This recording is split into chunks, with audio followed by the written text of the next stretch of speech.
Welcome back to another episode of the John Rocker podcast, Uncaged.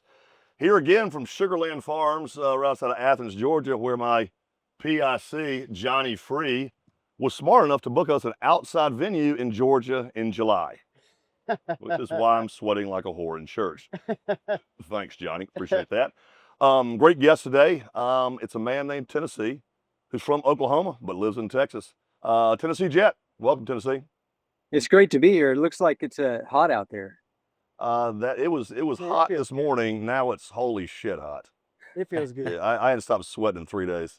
It feels That good. poor fan over your shoulder is just barely. It's not helping. turning. It's not. You get a little breeze.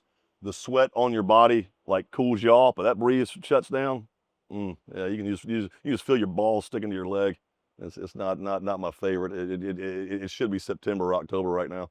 So, but shit, Tennessee. Found out a little bit ago we have you on the show. Did some research on you. I love your stuff, man. For those who don't know Tennessee Jet yet, young up and coming country music singer. Been listening to some of your stuff.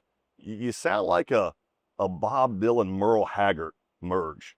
You got some like folksy like Dylan going on with some like old school country hag going on. At least a few songs I listened to. Would you say that's kind of an accurate depiction? Man, I think that's pretty spot on. When I first started out, I wanted to be Merle Haggard really bad. Yeah, a and lot so of people did. I think I lost a gig at a country club once for doing an entire set of Merle Haggard songs, and they were apparently they wanted to hear like the the new kind of country of the day, and so that was my way of kind of being defiantly like, I'll play whatever I want to play, and so I just did a whole set of Haggard songs, and that was the end of that gig. I went to a concert at Chastain Amphitheater, which is maybe the best venue in Atlanta. If you're going to play at Chastain, take the opportunity. It's about a 6,000 seat outdoor venue right in the middle of Chastain Park, which is right on the edge of Buckhead. Dylan opened and Merle closed. Fantastic. Oh wow, And that's amazing. This has only been maybe 10 years ago.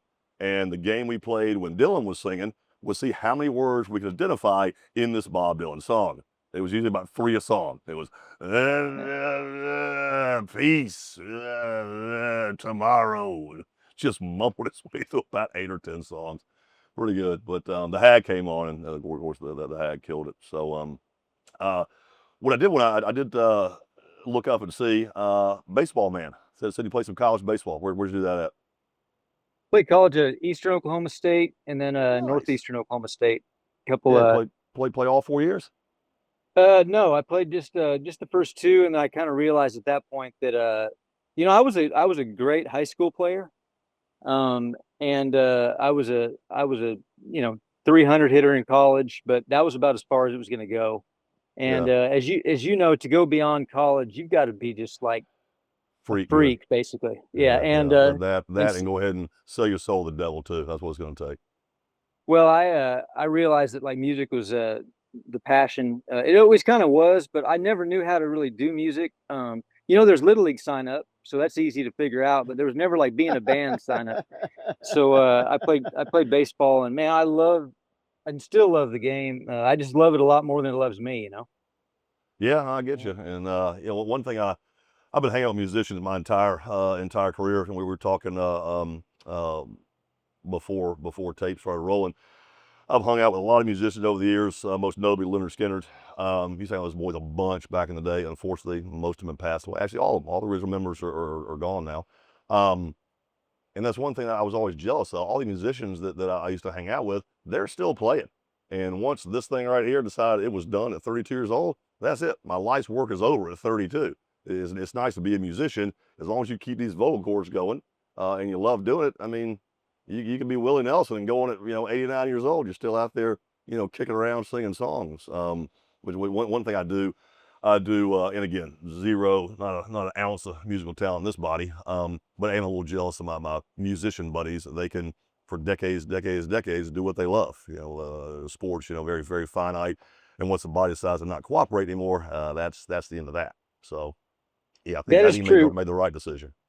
That's true. You can, as long as you take care of yourself somewhat, you can play music pretty late in life. Yeah. And especially now, I think this is a relatively new thing where people, are playing into their, what are the Stones? And they're like, some of them are And 80s maybe. I saw, not quite, but they're a hair away. I've been to 3 Stone shows. Most recently, about 3 years ago, came to Atlanta, Mercedes. I've seen a video on my phone right now. I've seen all, the only big band I've not seen is Metallica.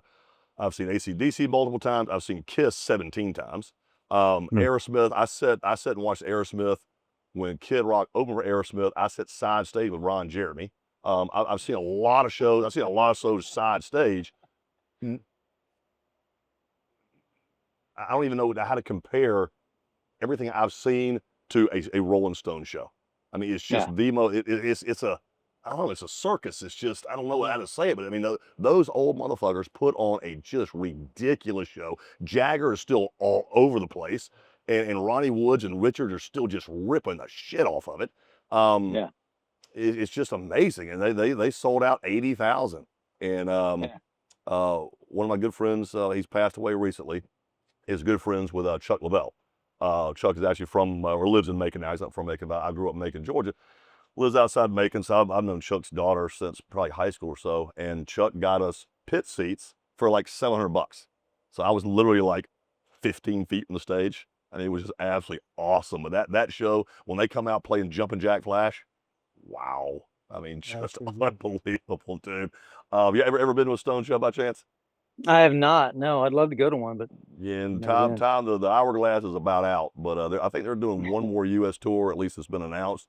If you can buy any money you got saved up, go to a fucking Stone show. They are incredible in concert. Absolutely incredible. You ever been to Widespread Panic?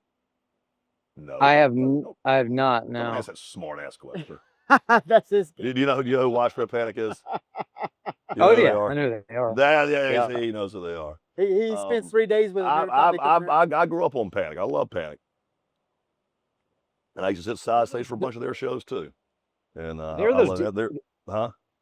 it's a whole other level of longevity when you get into the jam band thing. Oh, it's yeah, I grew up on them. I heard them the first time when, again, Macon, Georgia, we used to have something called concert Friday night or something or other. The last Friday concert, so it was. And the last Friday of every month at the Macon Museum of Arts and Science, had a amphitheater there, and young up-and-coming bands would play. And when I was 15, I heard Driving and Crying. I heard Widespread, and I think a little before that, but some of my friends' brothers heard REM play at these things. It was like all it was. Last Friday concerts, no age, no age restriction to get in. And you'd have a bunch of 16-year-old kids. The worst thing we were doing was smoking cigarettes and thinking we're fucking tough and shit. I mean, guys were hearing like REM in 1982 when it's like 200 or 300 like children listen to them, and then all of a sudden they're fucking REM. I heard them guys when I was 15 years old, and now they're going to the Rock and Roll Hall of Fame. So that's right. Again, Macon. You say what you want to about the town, but a rich music history in Macon. Like I was telling you earlier, Capricorn Recording with Phil Walden. I mean, that's where the Allman Brothers recorded most of their stuff. I mean, hell, my father's buried like 100 yards where Dwayne's buried and Barry Oakley's buried, right there in Roseville Cemetery. Most of Skinner's recordings there, Marshall Tucker, Otis Redding, the bridge across the Mulligan River is the Otis Redding Bridge. So yeah, it's kind of a rich music scene in Macon. Not a bad place to grow up. But Jason Aldean. Yeah, so if you ever get a chance to go see the Stones, dude, you got a gap in your schedule, short flight away, go see the Stones. It's gonna cost you. It's gonna cost you, a few hundred, maybe even a couple $1,000. Like I was telling you, the show I went to, Chuck got us $700 pits, and it was kind of every man for himself in the pits. We're supposed to be $3,000, so I took my girlfriend with me. I could have paid $6,000 to go to that show, but paid $1,500, and it was worth every fucking penny of it, man. So my only problem with those big shows is just that many people. I like persons, like I like conversations like this, but when it starts becoming like people, it becomes I'd rather I'm usually looking for an exit door at that point. So like but the Stones are just and I don't even think it's an opinion, I think it's a fact. The best rock band that's ever lived. I mean, who's better? It's one of those things like bucket list things. Go to the Masters, Kentucky Derby, see the Great Wall of China, go to the Grand Canyon, go see the fucking Stones. I mean, it's just one of those things that just should be like a life item bucket list. Yeah, I got always a question. Or go ahead, TJ. I was always more of a Stones than a Beatles guy. You know, that's usually Oh what it yeah, comes I'm down not a to. huge Beatle fan. Yeah, I mean, I Yeah. respect the Beatles, but I don't find myself listening to them a whole lot. Yeah, But the the Stones, Stones just, I mean, just blues rock. They got so much blues riff in that, you know, and from being a there's Allman Brothers country guy, yeah, country country too, elements. right? It's You know, the funny. Stones are like blues rock. Brothers are like blues country or blues southern rock. Go ahead. Sometimes when people that didn't grow up with a certain type of music but are trying to emulate it, do a really cool version of it. Like when like a bunch of guys from England do country, it ends up being cool in a different way. You know, it's the same Yeah. way that like when the Beatles were trying to do black blues, it ends up being like wrong but cool. You know, it's in Yeah. a different way because they were just kind of trying to emulate it. Yep, you're right. So let me ask you this: you've been on tour with Hannah Dasher. Now, and I gotta get linked up with her somehow, some way. I want her on my show, but how was it cooking? Because I heard that girl can cook. I've heard too. She didn't cook any though, so She didn't cook you nothing. No. We got another run Oh, coming up wow.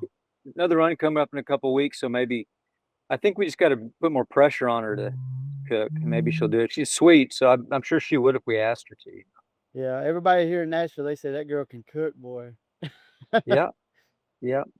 So I hear that. how your tours been going? How's your show been going? Been going great.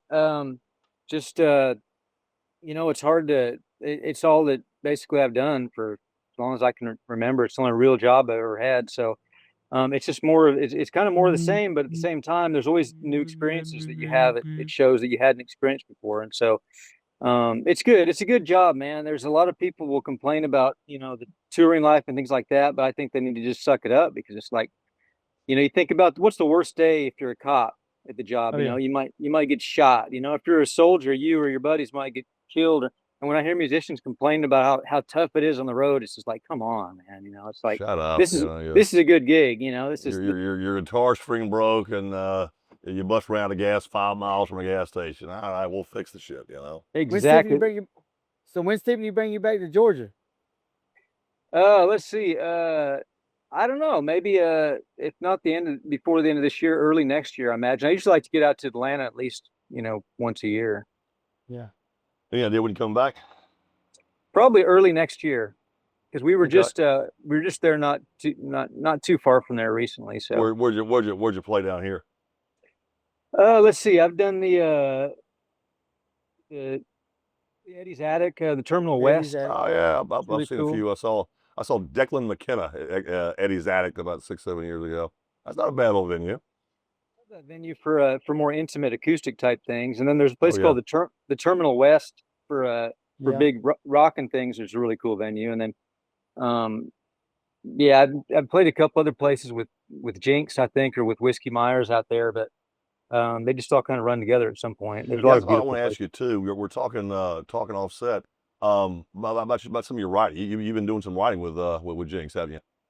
Yeah, I've written probably 10 or 12 songs that he's put on records. Nice. We write a lot together. I probably write more with him than anybody. And it's cool. It's a different experience co-writing, because you're hoping that the other person brings something that you wouldn't have come up with or a different perspective, and that's usually the best co-writes. I'll tell you this: the greatest song ever written by him and Cody Jinks is called "What You Love," and I will play that for you when we get done here. But that is the best song ever written in the history of music. All right. And for people not to hear that song, Even better than David Allen Coe. You ever call him by name? No. He's that's the greatest song ever. let me tell you something. If you have anything in life you want to achieve, or you want to do something with your kids or whatever, that is the greatest song ever written. No, he's giving some pretty big kudos here. Yeah, there's a lot of songs been written, so that's a pretty high compliment. I'm think. just- I know. You're like number Hey. one or like 2.5 million probably. TJ, I gotta Right. tell you something funny. So you know who Rocker Steiner is? The wrestler? No, Rocker Steiner, the rodeo guy, young kid on the rodeo circuit right now.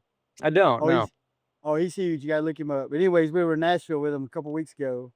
You know my last name's Free, right? So we're in these bars, and all these kids are like 30 years old or less, right? So he goes around the bar and starts telling everybody, "Oh, this guy right here, he wrote the song Freebird." Man, I must have had tables. Every bar we went into was full of beer because he told him I wrote the song Freebird. Yeah, man. The funny thing about Freebird, it's kind of become a meme, and the thing that you hate for people to yell, but that's really the song that you want to write.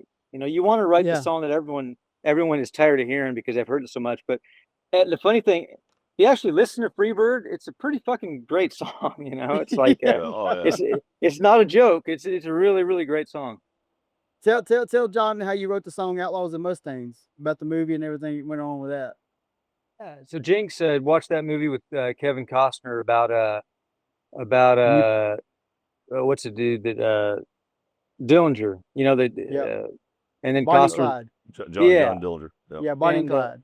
and then Costner was in that movie was it called like shit, I can't think of it right now, but Yeah. I've seen it. The Outsiders, maybe. That's not it. I know Where he's the cop trying to hunt down Bonnie and Clyde. Yeah. So this song he wrote was about. Okay. Yeah. So I can't. tell him about this, TJ. oh well, Jinx, there's a line in that movie. Thing about Outlaws and Mustangs is they always come home. And Cody texted me and he was like, "Hey man, we need to write a song. Heard this line in this movie. We should write this song."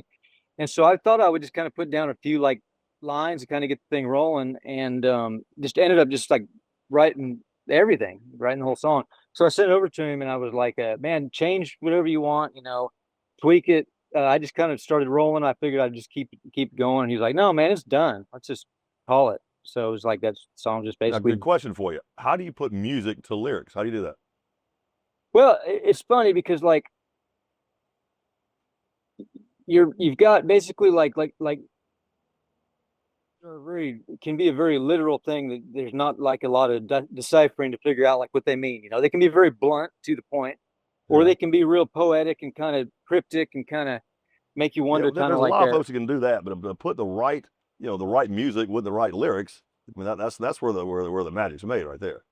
Yeah, well, music, I was going to say, music can do the same thing. It can be very simple and direct to the point, or it can also be very complicated and kind of like more, you know, hidden, cryptic. And so you've got choices to make whenever you're putting music to words, whether you want the music to just support the lyric, or if you want the music to also tell a different story or a counter story or a different layer of the story. So you got a lot of choices to make, you know, when you're putting music to lyrics.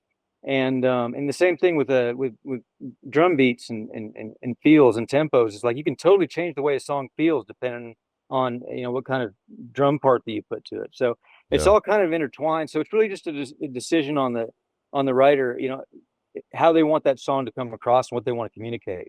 So I mean, do you come up with lyrics first, then music, or is it kind of a simultaneous thing? You can. I think it happens all different ways. Oftentimes it'll be if it's a country song, it's typically built around the hook line. You know, is what's referred to as like it's kind of the main Mama line in the being song. drunk and trains, my girlfriend leaving me, dog dying, shit like that. Generally. Well, it'll be like And well, in that whiskey. song, the hook line would be like, "You don't even call me by my name." It's usually what the title is. Is oftentimes in country songs. I What the hook got line my is. first bar fight at a Daylight Coach show when I was 17 years old at Flamin' Sally's in Macon, Georgia. A That's fake great. ID. My buddy Yeah, was dancing with some dude's wife. yeah, that True sounds like story. that sounds like a great country song right there to be written Yeah. about. So let me ask you this. So I'm going to see Whiskey Myers Thursday. Mm-hmm. So how did the Bury My Bones song come about? Because that's like a Georgia, South Carolina, Alabama type song. It's not an Oklahoma, Texas song. So how'd that come about? Yeah, John just came over here to the house and he had the idea, and we just finished it up. We just wrote it. And I think it was he had the beginning of it, a good chunk of it written, and we just hammered it out. Sometimes that's what you do with co-writes. You'll have a song you might get stuck on, or feel like, man, I don't know what else to say, but I know it needs more because I've only got like the first verse or something like that. And that's a good time to bring in someone else sometimes if you just want a different perspective on it. And so he just came over, and I'm glad he brought it because it ended up being a really cool song and a lot of Yeah. people stream. So I mean, that put Whiskey Myers on the map. I mean, we got a Navy SEAL here with us today, and Frogman did good for him, but that Bury My Bones, that put Whiskey Myers on the map, man. I mean, that's well, they've got I a mean, lot of it's- they've got so many great songs. They've been doing oh, it they do. for a while. You know, they're they've been just hitting it hard, doing it the right way for a long time. So they've got tons of songs that are just but I'm thankful that that's one that they play every night, and that it's done so well for them because I'm a big fan of Yes. the band. You know. Yeah. Yeah, me Did too. you do anything for Cody Jinks' new album? Yeah, I wrote a song called "The Others." It's the new Oh, yeah. single. We on the were record. at Johnny's house last night. It hadn't been released yet, but we were taking a listen to it. That's some solid shit right there. That's gonna be a good album for him. Yeah, man, he just keeps putting out album after album of just great stuff. And that And song, "The one Others," thing I like about country music. Sorry to interrupt you. I kind of got all. I was obviously a big old school country fan from Cash to Willie and Waylon and the old school guys. And then I like '90s country. Aaron Tippin and those guys. But it's just gotten so commercial the last few years. It's almost like easy listening, not even fucking country. And I like that guys are starting to go back to that more country, twangy, Waylon Jennings. I mean, you kind of have that sound, even though it's sort of a mixture, like I said, I think anyway, of that Hag and even a more folksy of Dylan. It's still got kind of just an edgy tone to it, edgy, not commercial feel, not, this should be the theme music for some fucking bubblegum commercial. Which is what I think a lot of it sounds like today. But like Cody Jinks, he sure shit ain't just commercialized. I mean, he is back that gravelly fucking voice that is just strong and it just sounds country. And I'm seeing a lot of artists kind of going back toward that. Jamey Johnson and Stapleton and those guys. Seeing that, I'm seeing that really become a lot more popular. I think those guys were, or that type of country was kind of poo-pooed about 10 years ago, and they were wanting that more commercial, jingle for a soft drink kind of shit. But I think now it just seems like it's just more of that authentic country again. Well, I think TJ can interject in this, but I think that's what makes Cody so big. So right now, he's probably the biggest independent artist, in my opinion, on the planet right now, because that dude can write a song and it'll touch you right there. And then TJ can nipple. What? Yeah, and TJ can. Oh, my heart. Oh, TJ can interject in that song, and they can write a song, and it's just like every military person, every person that went through a hard time, every person that screwed up a wild way or whatever. Milk butter wash. It's just, man, it's crazy how that song just. I mean, those songs just touch you. You know what I mean? Yeah, for sure. That's we're kind of in a strange time right now because with the advent of things like TikTok, and every song's got to be something you can dance to and do some crazy challenge or dance and things like that. So the songs that actually end up being the most meaningful songs that hit people the hardest oftentimes are the ones that are not going to get the love from the the streaming services. It's a strange thing, but you've got to write those songs. It's the most important. I think it's the same fight though back in the day, '60s maybe. When the new versions of music were coming out, and was more the dance type, it was more the disco and great artists like Cash, like Johnny Cash when Folsom Prison Blues, like me and the boys going Folsom, bringing my pickers there. I'm gonna sing the demos. You don't like it, throw it in the trash, and it becomes the highest grossing album of all fucking time. I think that may be what's going on with some of the social media viral movements is you want radio to play me this cookie cutter shit in 3 minutes and 13 seconds or less. And so we can roll it out there to the masses. And I think you have some social media where Cody Jinks is getting playtime. Do you think you make more money touring, or you make more money from record sales? Which do you even have record sales anymore? How does that work even? No, they do. Well, you're making most of your money from touring. If you own your own masters, the master recordings, then you can make a lot of money doing that. Most people don't. I do. I own all of my own stuff. Haven't given any of it away. But if you like Cody owns his own masters, so I mean touring is really lucrative. But if you own your own masters, you can kind of make money without even leaving the house. You had had Barry Gordy come along and offer you like $500 for all your songs. You know who Barry Gordy is? Yeah. Barry. Yeah. He give me $500 on all my songs. That's a great deal. I mean, you'll get sign a publishing deal, which means basically that however, if any of your songs do well, you're not going to make the publishing end of it.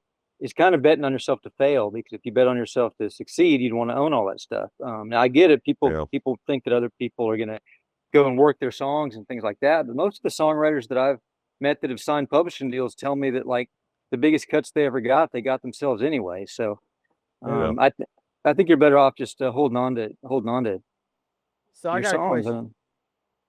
So I got a Standard Hat Works hat on. And Cameron's a good friend of yours, good friend of mine. He's the best. Absolute best hat maker. Then you got Theo Von hat on. Where'd you get that at? He's Oh, getting where paid to did? wear it. He's sold out to the man. You know, everything Yeah. for a buck. you No, know. I wear this. I bought this hat. I wear it on my own accord. I'm a big Theo fan. What? So Yeah. Bobby Keith didn't hook you up with Bizzle? You don't Bizzle- ever wear Bizzle shit gave unless you you're that getting for paid to free. wear it. See this water bottle? I pull the label off of it because I ain't getting paid to drink this shit. Hey, Bizzle would Yeah. have gave you that hat for free, man. Yeah, that's all right. I don't mind supporting things I love, so it's all good. You guys are Theo Von fans, all right? Oh yeah, we love Theo. Redneck comment? Yeah. Yeah. What's not to Yeah. like? I like that yeah. hat. All right, so question about writing again. And I used to do the same shit with all my musician buddies from Scott Stapp to Edwin McCain to Skinner to whoever. I just like hearing different opinions. So when you write a song, what determines if it's going to be somebody else's song or if it's going to be something you're going to perform? Like I'm going to sell this song or give this song to Cody, or this is going to be mine.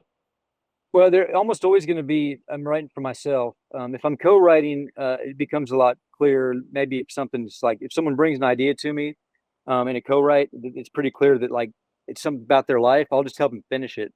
But with Cody, a lot of the songs we write together, I end up playing them as well because they're just kind of, we're equally invested into them. But if I'm writing just by myself, about the only times I'll write something that is not going to be for me is if it's like better to be, if there's certain hooks that would be better if a woman sang it to a guy rather than a guy singing to a girl, but you might come up with like the line and go like, oh, that's a great line, that's a great title, Mhm. but that needs to be like a girl saying that to a guy because it doesn't make sense, or it doesn't, or whatever. Mhm. So in that case, you might write something that you might pitch to a female artist, but for the most part, everything I'm writing, I'm just writing for myself, or if I'm co-writing, I'm writing for either one of us that are doing it. I've always seen over the years too, just how, especially your big hits. I mean, your Sweet Home Alabamas, just iconic songs. Just what a needle in a haystack, just the eye of a needle thread that takes. You hear other great musicians perform Sweet Home Alabama, and this does not have the same kick as when Skinner does it. It just doesn't. The great musicians, like you hear, I mean, even like Kid Rock. I remember hanging out, I used to be good friends with Scott Stapp, and me, him, and Edwin McCain and Bob Rock end up back at Stapp's house one night, and they all just plugged up and just jammed till like 3 or 4 in the morning. And Bob was covering AC/DC to Hank Jr. in between. And I've also been to Bob's shows where he covers Sweet Home Alabama and does a hell of a job at it, but not with that just when Skinner fucking does it. Just what is it about certain bands, certain songs? Nobody else can do it like they can. I mean, you can go to a show. I've been to a number of AC/DC shows. When AC/DC plays Back in Black, that's awesome. When Aerosmith covers Back in Black, it's all right. Not like AC/DC does it though. I think there's two. What's your thoughts on that? I think there's two things in particular that I'd bring up. One is that you can't underestimate sentimentality.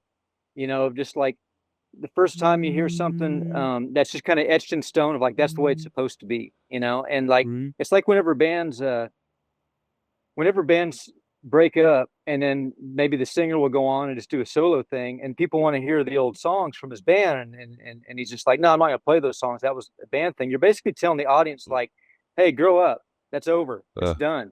And that's not, that's why a lot of times the audiences will kind of turn on things like that. But so you've got an original version. The first time we hear things are powerful, but secondly, man, if you're a band like Skinner doing Sweet Home Alabama, that is as pure of an emotion in a song as you're going to get. I mean, that's they're writing about things they know, right in that from where they come from, and it's just in the dirt, And so if you're going to cover that song, in my opinion, the only reason to cover a song like that would be if you were going to do it so drastically different, then you're probably going to offend half the people doing it because there's no reason to try to do it like Skinner. You're just not going to do it. No. Yeah. But that's what I'm saying though. But you hear other great musicians try to emulate it. And like, if they were the musician that first did it, if Kid Rock was the original, he was the one that wrote Sweet Home Alabama, I don't know if it would have had the success that it had with Skinner because they were the right band, the right place, the right time, the right song, and just there is one of the obviously greatest songs of all time. Same thing with Allman Brothers and Whipping Post. Right. Whipping Post get covered all the time, but nobody can do it like the Brothers. Nobody can. Yeah. No one. It just really makes me think just how fragile the music industry is. That just a great song just tweaked a little bit, or a good song just tweaked a little bit can become great. Great song tweaked a little bit can become average. And just what is that one little nugget that there's the difference in greatness and average, and average and greatness. I guess it's one of those we'll never know kind of things. And Skinner, I mean, those guys could play. You know, they were damn good musicians, but we're really, in the end, it's like it goes beyond that. You could find people that are technically more savvy than, you know, you can find studio musicians that are played perfectly, but perfect is not very human. No. You know, you want to hear that, you know, what did they say? Turn it up. You know, the beginning of like Sweet Home Alabama. You know, you want to hear all those things that are just in that moment. You want to hear some of the tape hiss, or, you know, or you want to hear, you know, imperfections. That's human stuff. And so as we go into like AI music and things like that, AI is going to have to try to replicate, you know, human mistakes and things like that. And so it's like, it's not going to. I'm hoping that, and I'm sure, it will at some point. I think AI will probably be almost indiscernible music. You know, at some point, it's just almost inevitable. Which is unfortunate. I interviewed a guy on the show, I don't know, a few months ago. He wrote a song. What was the name of that song? A song about me or some shit. And the guy's a journalist, and I'm like, I didn't know you could sing. And he's like, I didn't sing this. Like, this is all AI. Like, I wrote the lyrics, but AI is singing, AI is playing the music. I'm like, no shit. So I listened to him, like, this is actually pretty good. I'm like, who wrote this? And it's the guy's name, and I look him up. He's like, this guy's a fucking journalist, man. Like, this guy can sing too. And so he's on the show, and he's like, I didn't sing this. He's like, that's all AI. I wrote the lyrics, but this is all AI singing this. Yeah, it's a strange. The music, yeah. It's a strange thing because, I mean, think about it. If you're a music fan, and someone could say, like, you can pick any singer, put him with any band, and tell them just generally what you want a song to be about, and it'll come up with the song. And it'll get better and better. It's already pretty good right now, actually, but it'll get better and better. And so we're gonna at some point realize, like, is this acceptable to us as music fans? It's not. Not at all. No, I don't. I mean, AI didn't have life experience, you know. Which leads me to my next question for you: the songs you write, TJ, how much is personal, and how much is just, I'm gonna throw a song down because I feel like writing one about fucking Outlaws today, or how much is your writing as personal life experience, you know, things like that?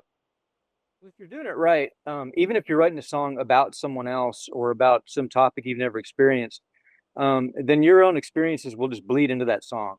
If you're doing it right, and if you're doing it from a pure standpoint, because basically our jobs as songwriters are to manipulate emotions. And if you've ever experienced an emotion, you can apply that same emotion to, you know, any other situation. You know, if you've ever experienced heartache, then you can write a song about, like, you know, losing, you know, a loved one. You can write a song about losing a dog. You can write a song about losing a dream. You know, it's basically the same emotion. So my songs end up being, hopefully every single song that I write is autobiographical in some way. Because if you're doing it right, like I said, it's just a matter of applying which emotion to which experience, and then everything else just kind of the set dressing. Well, I consider you my friend, and I hope you do the same with me. Of course, yes.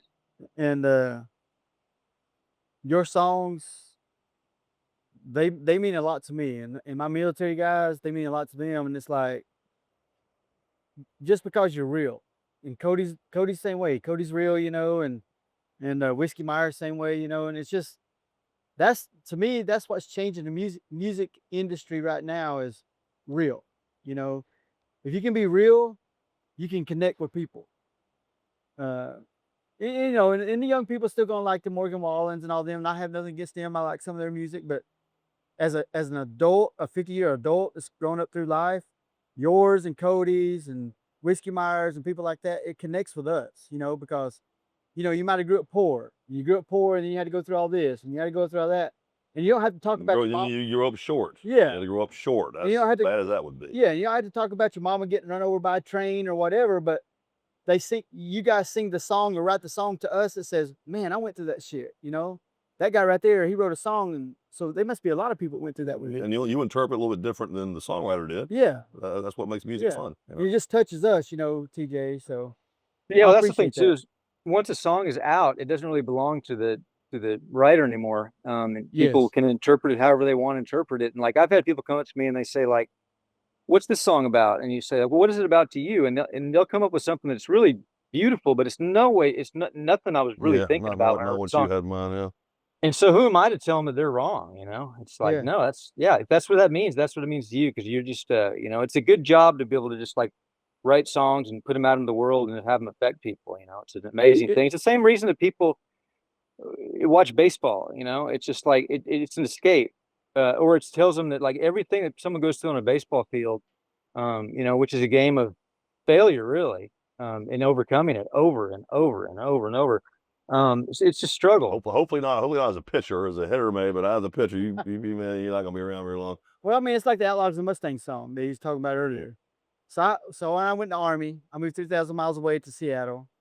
And I thought, man, I'm never going back home. I became a man. I'm going to live. But you ain't a Seattle guy. Well, I live outside of Seattle. Close. But anyways, and then my dad got sick and I moved back home. Well, then you write a song 15 years later after I come back home. It's about Outlaws and Mustangs come back home. Well, hell, that's me. I'm Are listening you to an this. outlaw or you a Mustang? I'm both. I was both. But, I'm listening to this song. I'm like, God dang. I'm like, how many songs could these guys write? It talks about my life, about me moving 3,000 miles away, and then I come all the way back home. Those are the songs that the population likes the most. They can Yeah. relate to. Yeah, I get it. So that's cool, man. So a couple of your influences clearly were the Hag and Dylan. Who else has kind of shaped your musical, philosophy? I tend to be drawn more towards musicians and songwriters that are kind of the odd, more unique. Like I like weird singers. Like, I mean, Merle Haggard's a brilliant singer, but like I like Willie Nelson and just Dylan. I just like odd and weird and unique. I'm not a big fan of like Mariah Carey's a great singer, but man, it's like nails on a chalkboard for me to listen to stuff like that. Right.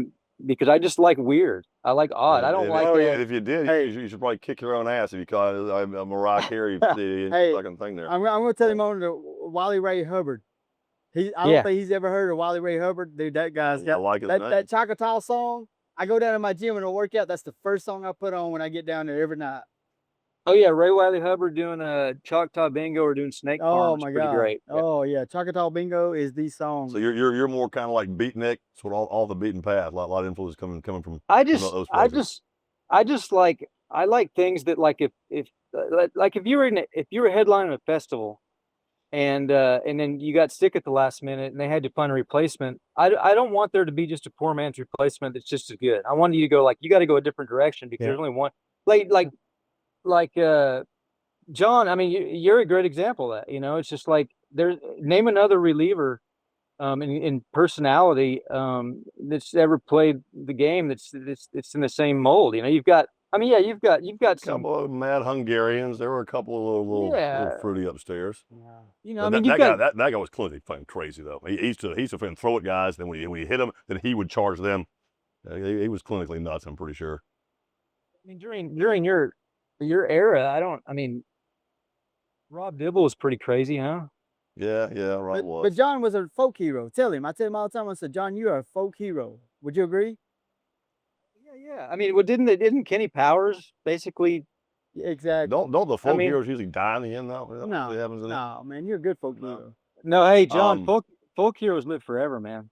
Exactly. At least the fucking nursery rhyme. Dude, I will be burying you in Macon, and I'll have kids come right up to me. Rosehill, You knew John Rocker? Right in Rosehill. All right, so I'll tell you a bit of trivia. I've told this a few times on other shows, not my own. So Danny McBride, that supposedly plays me in is Kenny Powers. I was born in Statesboro, Georgia, in the Bullitt County Hospital. I mean, Statesboro, Georgia is this fucking big. It's a tiny little town, and that was in 1974. There was like 8 kids born in the hospital all fucking year long. Danny McBride, guess where he was born? Same hospital 2 years later in Statesboro, Georgia. Not like Bellevue in fucking New York where they birth like 500,000 kids a year.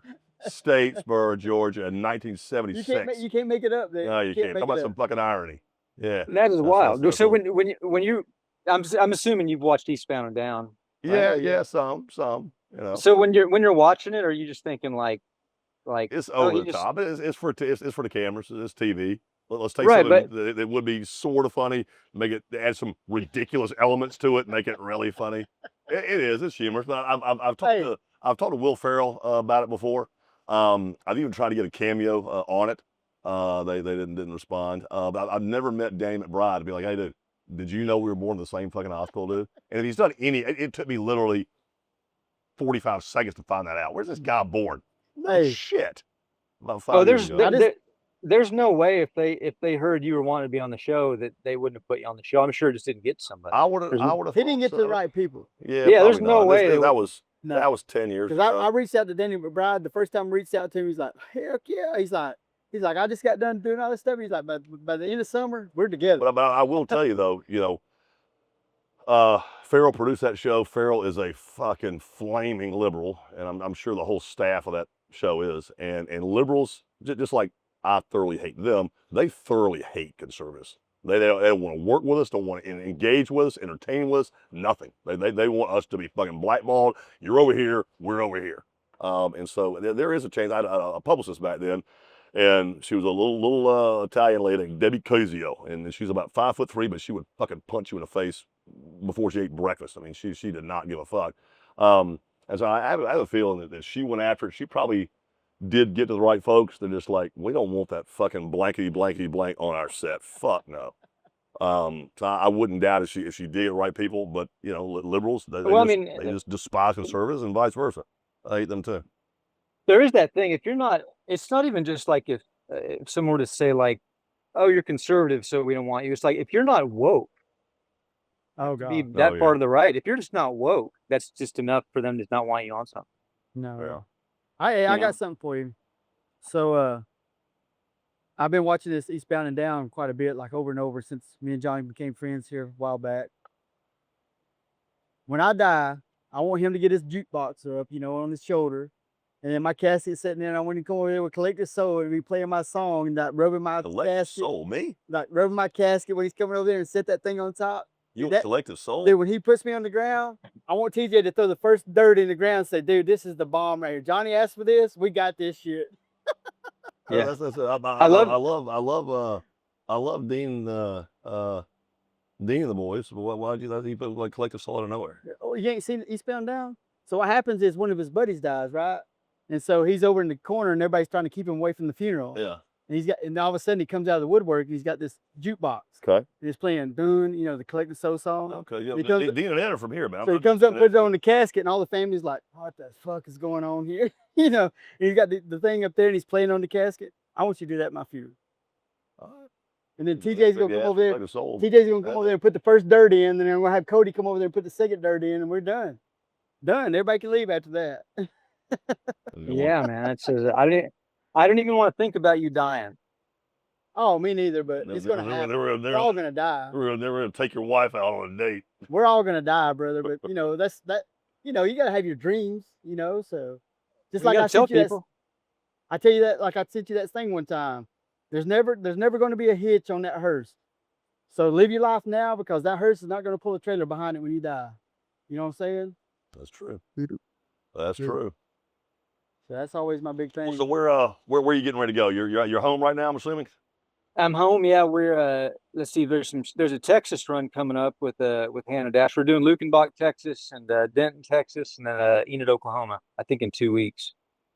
Is a thing. So yeah, it's hotter than shit in Texas too right now. It's gonna be you're nice and air conditioned right now. We're yeah.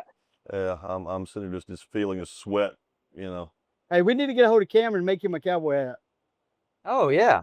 I'll make you a deal right now. Me and you go half and half. And we'll make him a cowboy hat. I want a cowboy hat so I can be officially 7 feet tall. That's all I need to be fucking taller. Yeah, man. The Cameron's the best. You got to get your He's cowboy. The best. Oh, you never met Cameron yet? We're going to take him to Texas. So we're planning on going to Texas in September, maybe. And we're going to tell me it's the end of next month, dude. So we're going to film in Waco. So we're going to Standard Hat Works, his little place there, and do some stuff. But man, we got to make I just caught something there with your dialect there, John. Did Danny McBride, did you guys know each other before he did that show? No, I've never met him.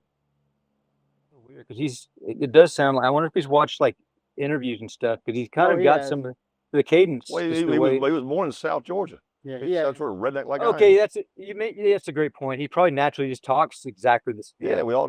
That's a good point. I can country up now if I want to. I can talk real country about deer hunting, fishing. Have you seen all his kind of shit? Andy Riffith. Have you seen this thing on Theo where he's got the dick Yeah. laser? Yeah. Yeah, I'm sure if you get a couple of shots of bourbon and they really comes out. Who you hang around? If I'm at deer camp down in Cairo, Georgia, yeah, it's gonna be fucking country gonna be on. It's gonna be on the menu. But. So I only got one more question. I'm gonna let John handle it, and you can ask him whatever going through the rest of the show. What's your favorite song you've ever written? Man, it's funny. It's for different reasons. I don't even play it that much, but there's a song on a record called The Country called Sparkling Burning Fuse. And it's just it's a special song to me, but there's a lot of them that I like for different reasons, you know. What do you like that song for? What's your affinity toward that? It's just it's very autobiographical, and you set out to do certain things. It's like anything. You set out to think like, man, I want to write a song like this someday. And then you spend years honing your craft and learning how to do it. And then when you actually pull it off, it's a fulfilling thing, you know. I mean, that's not even a song that streams very much. It's not even one of my more popular songs, but there are certain things I was always trying to accomplish as a writer that I feel like I accomplished on that song. So it's like anything. Okay. It's more of a personal sense of accomplishment, probably.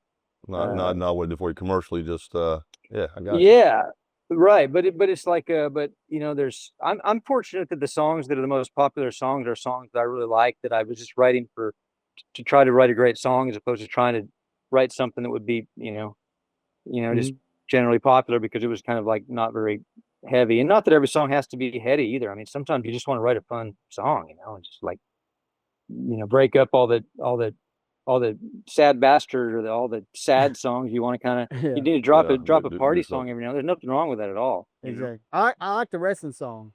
John's never heard the wrestling song. Oh, Hulk yes. Hogan. I love that song, man. Because I grew up with AJ Styles, so I played it for him. Yep. He's like, dude, he's like, man, that's fucking badass. So I should send you Stretching Singles. That's a baseball song. Yeah, you got to listen to that. Yeah. Yeah, I would. I'd love to listen to that. So I'll let you take it out. I got two more questions for him after you take it out. Okay. And then we'll take it to the end. But go ahead and finish. No, I'm good. Go. What you got? So I got a question. I asked this to everyone that's played baseball or even like no, I don't have any bastard kids. So there used to be a period where there would maybe be one guy out of every 5 teams that could maybe hit triple digits. One pitcher that could throw 100 miles an hour, right? I mean, maybe only a few in the league. And now every team seems like there's like 3 or 4 or 5 guys. Radar gun. We used to use a jugs gun back in the day, which got the ball at the plate. They get the ball out of the hand now, and the ball slows down from 3 to 5 miles an hour. Yeah, we're gonna hand it the dish, and so it's out of the hand today versus at the plate. I saw a YouTube video, and Lord knows they're all 100% accurate. But I did see a video probably 6 months ago. The name always escapes me. The closer for the Mets, that supposedly he's a 100-mile-an-hour power sinker guy, which to make a ball move like that going 101, I'm not sure if physics would even allow that shit. It's not physically fucking possible. But anyway, they've got him at 101 and Pedro Martinez at 97. They did a track by track, and Pedro Martinez's 97 was in the mitt, close to the Mets. His ball, he could cross home plate yet. Martinez's ball was about 4.5 feet ahead of 101. Oh, wow. Which is the difference in the 101 out of the hand versus 97 at the dish. When Pedro's ball left his hand, it probably left at 101, 102. It left it more than what the Mets closer, left at. So, what's the highest you topped out on the jugs gun? 101. So it'd be like 100. Which today's will be about 104. Yeah. Yeah, some about. So it's like and there's I'm sure that with the advent of like computer, like putting the little balls on you and measuring and maxing out every element of like your delivery, there's probably a little bit of gain, but I mean, I can't see it being as drastic. So that makes a lot of sense. And back then, a lot of us were on steroids and shit, and you're not going to have a natural player today top what steroids would let us do. So, but it was unclear though what was legal and what was not legal, right? Back then. Well, we talked about this earlier. You know, it was definitely illegal. But like I was saying, It was illegal. the CBA is called the collective bargaining agreement. It said in that CBA that unless you've had any off-field, instances, they cannot test you in the league for anything. They couldn't test you for pot, cocaine, heroin, doing nothing, including steroids. Now, if you had an off-field incident, you got caught smoking dope and arrested, it's open season on you. They can start testing you for steroids or whatever. So all of us, and there was very few of us in the league that were smoking dope and doing extracurricular things like that on a regular basis. It's certainly not to the extent that we were getting in trouble for it. But yeah, the league knew. And I mean, you don't see some of these guys, like you look at a McGuire, you look at a Bond, you look at some of these guys that back in the late 80s, they're coming through and they're 6'4", 210 pounds, and by 8 years later they're 6'4" or 6'5", 290. You just don't gain 70 or 80 pounds as a grown man unless you're just fat, or unless we're doing something else, and still maintaining flexibility and still maintaining athleticism. It just doesn't happen. And so, they're not stupid people in the front office. There's not dumb people on the training staff. There's not dumb people on the medical staff. There's not dumb people that are managing your team. They see this shit, but as long as it's technically not illegal and my guy's throwing harder than your guy and my guy's hitting more home runs than your guy is, what are you talking about again? Well, I don't see anything. I don't see shit. And I told you that when, physicals every year, and one sign of I'm on some shit is my cholesterol gets a little bit elevated. And every year, trainer would come in, have physicals done. They would come to your locker and deliver your blood work and all your, all your numbers. And they'd be like, hey, Rock, your cholesterol is a little high. You might have that checked out. All right. See you on the field about 10. And it was like a wink, nudge, like, just don't get fucking caught with it and don't be But another thing too, the worst thing, the end all be all, oh my God, steroids, because most people don't really know much about it. I'm not gonna call the names of these two guys, so they probably would not appreciate that. But especially when Canseco and Jose came out with his book, that's when the world the sky fell in, and Major League Baseball is just ducking for cover as far as a PR nightmare. The media is all on them, dirty baseball, and just bad mouth and bashing baseball in the media, and that's just what media does. They just try to motherfuck whomever they can motherfuck. And it was all your balls are going to shrink and your dick can't work and you're going to get heart attacks and you're going to have a swollen skull and tumors and you're a cheater and literally there was two doctors, a doctor from the commissioner's office and a doctor from Major League Baseball, the league, the association. So association and commissioner's office are we're polar opposites. We don't like each other. And so there was two doctors every year that would come to every spring training camp during spring training and give us an hour-long talk on STDs, on smokeless tobacco, on scare the shit out of you about everything. Don't fuck strippers and don't chew too much tobacco. It'll rot your mouth out and it'll kill you. Their talk was designed to scare shit out of us. And so the year that Jose's book come out, it's steroids. That's the new thing. So about 15 minutes of their talk was steroids, and they're scared the shit out of us. Well, I knew these two fellows fairly well. And so I'm playing with the Rangers.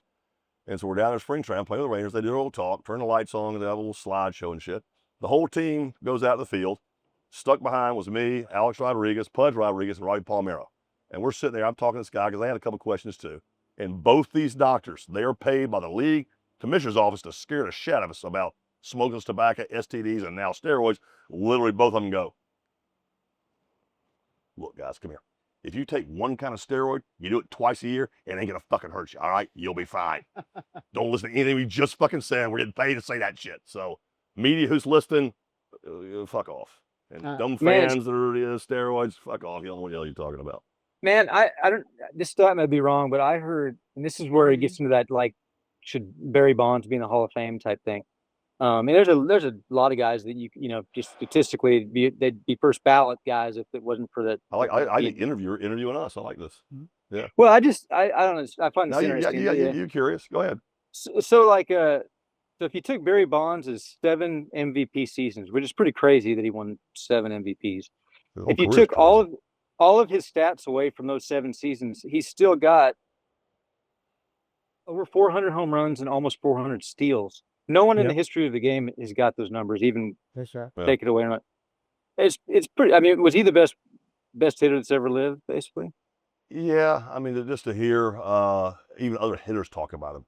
I mean, there's an interview Chip does talking about Barry when he was in his 73 home run season, and I struck Barry out. Let's just put that on the record. I punched Barry out 3-2 away looking. Let's just get past that and all of a sudden I'll stop thinking about it. Wait, well, hold on. And I'll brag about that. What's his story No, now? I punched Barry out. I did. 3-2 you- away looking. 3-2 fastball away looking. Fucking took it.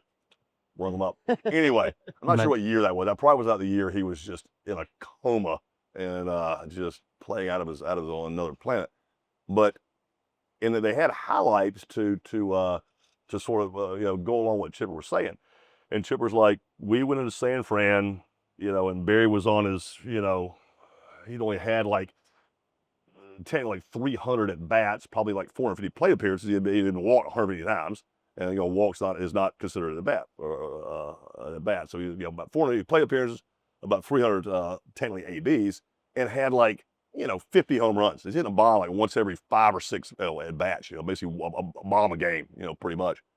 And they talk in the players' meeting before the series. Barry ain't gonna beat us, and they walked in like, I guess, intentionally walked in maybe like the first 2 at bats or something. They pitched to him once, bomb in game 1. And then I guess game 2 comes up. I don't remember the exact sequence, but basically the way it worked out was they pitched to him 5 times in 3 games and he hit 4 home runs. Wow. Out of 5 plate appearances, he got walked the other, 4 or 5 times. They faced him 5 times. He hit 4 bombs and like a double. Wow. Like just, yeah. I mean, that was just one of those years. He should have. I don't know why he wasn't. He should have let off. He should have been the leadoff hitter, and because you're either taking an intentional walk to start the game or you're having to let him hit. Yeah. I don't know why. That guy's usually get at least 1 extra AB too. Well, see, I'm not a big baseball IQ guy, but my favorite hitters are Ichiro and Will Clark. Yeah. To me, Will Clark and Ichiro were Peter hitters. Tough. Yeah, I was a big Will Clark fan too. It's the sweetest swing. Yeah. Rafael Palmeiro too. We actually had Will on the show a few weeks ago. He'll be on second episode in piece of work. So I played 2 years with Rafi, and just a sweet swinger, man. God, that guy had a beautiful swing. That lefty head drop, man, just so effortless. Just get those hips through. But I did. I've been to a number of autograph signings with guys like Rod Carew and Willie Banks when Willie was alive. Not Willie. Ernie Banks when Ernie was alive. Carl Fisk. And I've sat there, I don't say shit because they're Hall of Famers and just listen to them talk. But I've heard all of them say to a man, nobody who's ever taken steroids will ever be in my Hall of Fame. And of course, those guys get votes. And I've heard from George Brett to Rod Carew to Carlton Fisk. They've all said, I'll never vote for that guy. Now, so what's the reason? Gone, I don't know. So what's their reason too? Yeah, they see it as just cheating. It's not being a baseball purist. But how do they justify keeping Kurt Schilling out because they just don't like his personality? That's pretty wild. Yeah, well that's the writers right there. The writers don't like him. He's conservative. He's a conservative guy. Yeah. Are they losing? Is the Hall of Fame losing its kind of special quality? Yes, I mean, is just like luster. Yeah. You see things like that, and so. But I mean, Ty Cobb's in the Hall of Fame. He was not a rosy guy from. But and why? No, and he's a Georgia boy. He's a Georgia boy. Yeah, right around Royston, Georgia was about actually it's over off of 30 minutes from here. Yes, it's not far from here. But why sports writers get a vote? Like for years and years, Eddie Murray, 512 home runs, a switch hitter, most all time by a lot.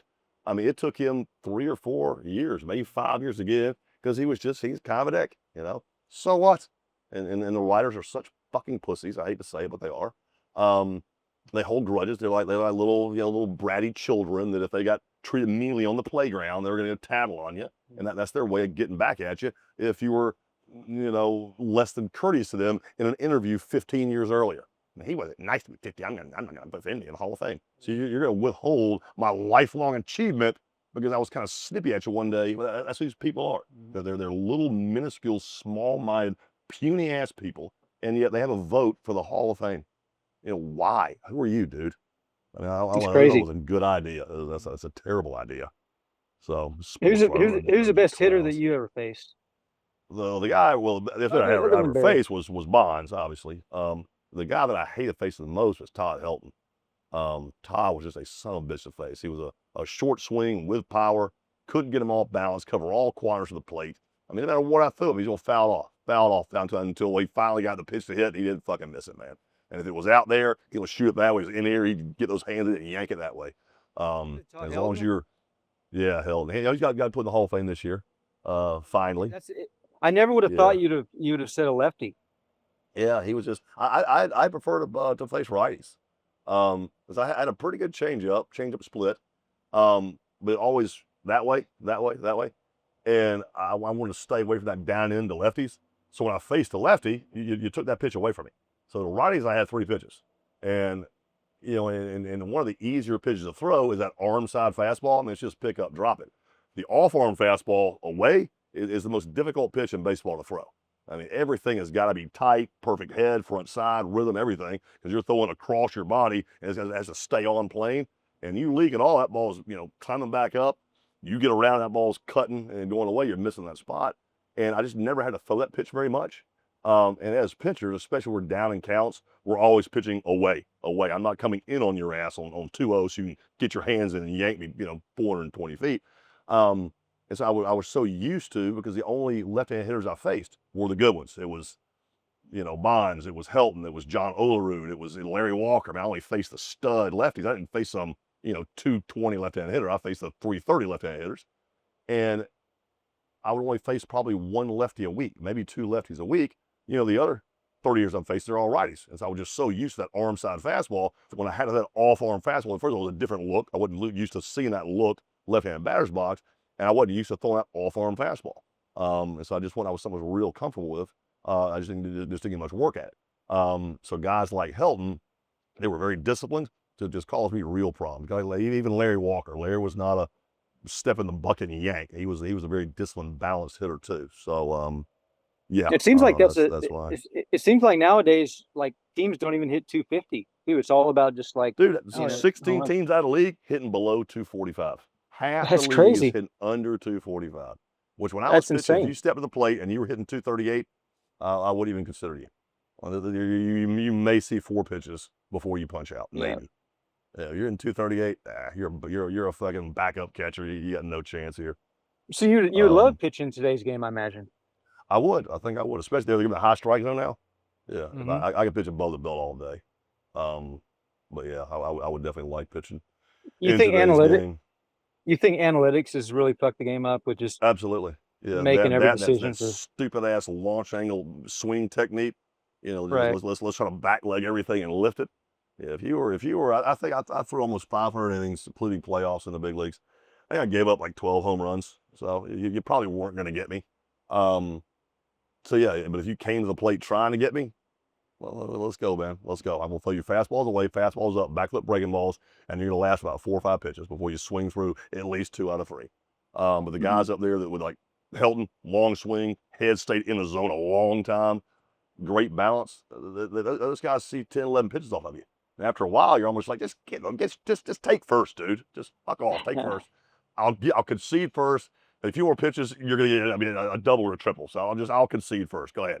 Because the more pitches a hitter sees, advantage hitter all day long. And you have very few guys like the name's hard to pronounce. The first baseman for San Diego.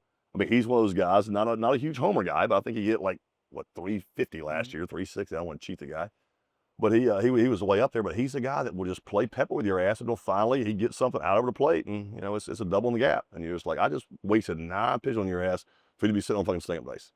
And you're it's quite. I've never understood how when the shift was still legal. I never understood why people wouldn't just pure stubbornness, stupidity. It's crazy to me. I would just hit 350. Just hit 350 that year, but taking every single they want to give you. And not even with authority. I mean, you just play pepper. Just give me a little dribbler that doesn't even make it to the outfield. Pepper.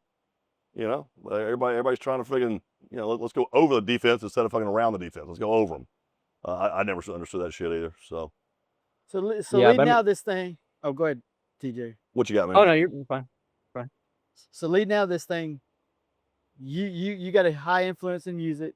You got a lot of stuff going on. Who's impressing you right now?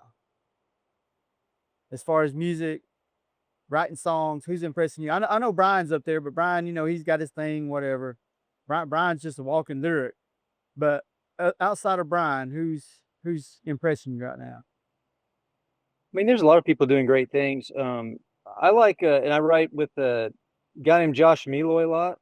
Oh, I he's love great. Josh. Yeah, I'll see I him think Thursday too. I think he's excellent. There's the who's the chick? Taylor Honeycutt. Sierra Farrell. She's excellent. Oh yeah. I mean, there's just a lot of. I mean, there's so many people out there that are doing great things. Usually with me, it's just going to be my friends. That would, Alex Williams, Cody Jinks, Whiskey Myers, Josh Meloy, all these. These are all the people, and I'm gonna if I have any opportunity to kind of give some props, it's gonna be to my friends. What about Channing Wilson? He's a Georgia boy. Yeah, I've ridden with Channing. Yeah, he's excellent. Mm-hmm. I love Channing. Yeah. Well, cool, dude. Love talking to you. Love getting to know you. I'm gonna be a fan of your music now. Like I said, I didn't. I would say I'm probably more Southern rock, and I'm really been into like 70s, 80s rock lately, like Joan Jett, like Billy Idol. I've been kind of on that. Of course, I grew up Southern rock with Marshall Tucker and Skinner and those folks. But I hang out with Johnny here. These last few months, he's introduced me to a lot of up and coming artists, and so yeah, I really enjoyed talking to you. Listen to quite a bit. I got to listen to probably half dozen of your songs before we got you on the show today. Love what I heard. It's some old school shit. It's not that carbon copy. Let's play it. On 520, 620, 720 on the local country station every hour on the hour kind of shit. It's not that stuff. It sounds obviously a hell of a lot better than that. So you've got me, man. I'm a fan. Anything else other than what we talked about that you want to promote, endorse, anything? No, I enjoyed it. Johnny's a great ambassador for our kind of music, so it's always need more him in the world. No, I enjoyed it. It's great. I could talk baseball for hours, so maybe one of these days I can see that you might like baseball more than music. Well, it's more interesting to me because it's music is something. That's the weird thing about music is your friends tend to be the people that you play shows with, and you don't really talk about music that much with them because that's it's what you experience all the time. So it's interesting to talk to people about things that I don't know as much about. So well, you might not be the same way. I would say most of my musician friends, they want to be athletes, and I want to be a musician. It's like if you're, they want to be in a uniform, and I want to be on a stage with a mic in my hand or a guitar in my hand. But I want to be like the singing shortstop. I would want to be both. Well, I remember one year Bernie Williams, center fielder of the Yankees, actually sang the national anthem at one of the Yankees games. Yeah, well, Barry Zito plays. Barry Zito too. Yep. Yeah, Barry Zito. So I think when the Savannah Bananas come to Oklahoma, you and John need to be special guests.